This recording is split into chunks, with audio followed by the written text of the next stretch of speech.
Bon, pour vous remettre un peu dans le contexte de ce projet, en fait, pendant le confinement, j'ai eu l'idée de faire une application, et tout ce temps libre, en fait, ça me permet justement d'apprendre plus que d'habitude. Le principe de l'application, en fait, c'est assez simple. Elle vous permet de garder tous les films que vous comptez voir, donc c'est assez pratique si, par exemple, un ami vous conseille un film, et vous avez peur de l'oublier, vous le notez dans l'application, en fait. Ça, c'est un peu la fonctionnalité principale, mais il y en a d'autres comme le calendrier, ou la fonction aléatoire, en fait, ça permet de choisir un film aléatoirement, et le calendrier, en fait, c'est juste, on prévoit un film à telle date. C'est pour, par exemple, si on a envie de voir tel film ce week-end, c'est facile, on a juste à le noter là, en fait, et on ne l'oubliera pas. Je vous conseille vraiment d'aller voir la première vidéo sur le projet de Spellfilm, parce que ça va vous permettre de vraiment mieux comprendre le projet et de voir la conception du design. Faire cette application, ça m'a vraiment permis d'apprendre de nouvelles choses ou de consolider des choses que je savais. Donc j'ai utilisé React Native, Firebase et l'API de The Movie Database. Donc tous ces noms sont peut-être un peu barbares ou inconnus pour vous. Je vais vous les expliquer assez simplement. Alors pour comprendre React Native, on va parler du web classique côté client. Pour la structure et le contenu, on a l'HTML, la forme et le style, le CSS, et pour l'interactivité, le JavaScript. Le JavaScript a beaucoup évolué en laissant apparaître des librairies et des frameworks comme Vue, React et Angular. Et dans notre cas, c'est React qui nous intéresse. Développé par Facebook, c'est l'une des librairies les plus utilisées. Voilà, maintenant parlons mobile. 2 OS, une idée, donc une application par OS, chacune dans un langage différent. Swift pour iOS et Java pour Android. Avec React Native, c'est toujours une idée, mais avec une seule application et seulement un langage, le JavaScript. Comme je l'ai dit, j'utilise Firebase. C'est un service de Google qui permet beaucoup de choses, notamment pour le développement mobile. C'est notamment utilisé par Duolingo, Trivago et The New York Times. Dans cette application, je me sers de 4 fonctionnalités. L'authentification, une base de données, les pubs et les analytics. The Movie Database, c'est avant tout un site, un peu comme Allociné et IMDb. Il rassemble plein d'informations sur beaucoup de films, comme leur description, le titre, le réalisateur, etc. Et il se trouve qu'ils mettent à disposition une API. Une API, c'est tout simplement une interface entre leurs données et les développeurs. Et dans mon cas, entre l'application et The Movie Database. Lorsque l'on cherche un film, une requête est faite vers leur API et les données sont répondues à l'application. Puis les données reçues sont simplement triées puis stockées dans la base de données. Ouais, quand j'ai parlé de Firebase, j'ai parlé de pub. Et en fait, j'ai été obligé parce que le coût de publication des applications est assez cher, surtout chez Apple. Avec le Play Store, c'est seulement 25 $ en une fois, alors qu'avec l'App Store, c'est environ 100 $ par an. Donc ça me revenait à très cher, donc j'ai décidé de mettre des pubs. Et ça peut éventuellement m'aider à payer l'abonnement. Mais je sais très bien que ça va pas tout payer non plus.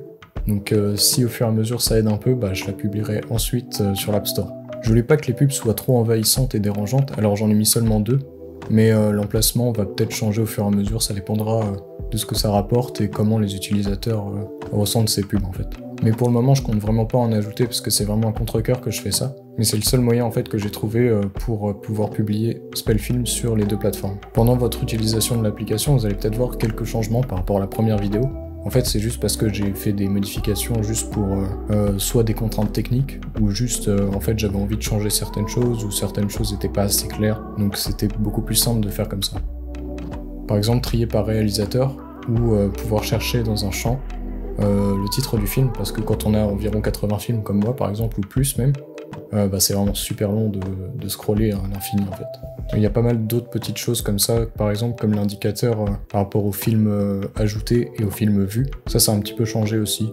Mais vous allez voir, il y a quelques modifications, mais c'est pas des gros changements. C'est après environ 130 commits sur Git que j'ai enfin une version qui me plaît et qui est assez stable normalement. J'ai rencontré pas mal de galères, surtout au début, notamment avec les fontes et le splash screen. C'est le petit écran qu'on voit avec le logo au lancement de l'application. Et la plupart des problèmes, en fait, je les ai résolus simplement en lisant complètement la documentation, parce qu'en fait, quand on lit seulement les phrases importantes, on loupe parfois les informations qui font bugger l'application, et c'est là que ça crache. Ça semble logique, mais en fait, se précipiter sur les choses les plus importantes, parfois c'est vraiment pas très bénéfique. Avant de faire cette vidéo, j'ai envoyé l'application à environ une dizaine de personnes, et c'était pour avoir des retours et surtout savoir s'il y avait encore des bugs présents. Et effectivement, il y avait pas mal de bugs, donc j'ai pu travailler environ une semaine sur la correction de tout ça, et j'ai aussi eu des retours sur la clarté de l'application, parce qu'en fait, quand on travaille genre plusieurs heures sur un même projet, bah, on n'est plus très objectif, et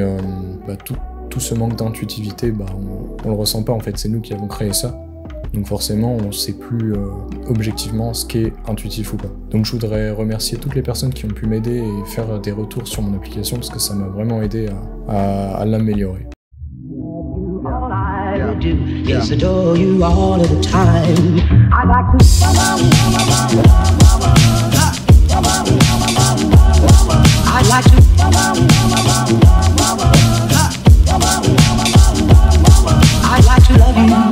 Every day I'd like to love you, love you. I'd like to love you, love you. If I may, if I may. I'd like to love you, love you. I'd like to love you, love you. I'd like to love you night and day, if I may, may.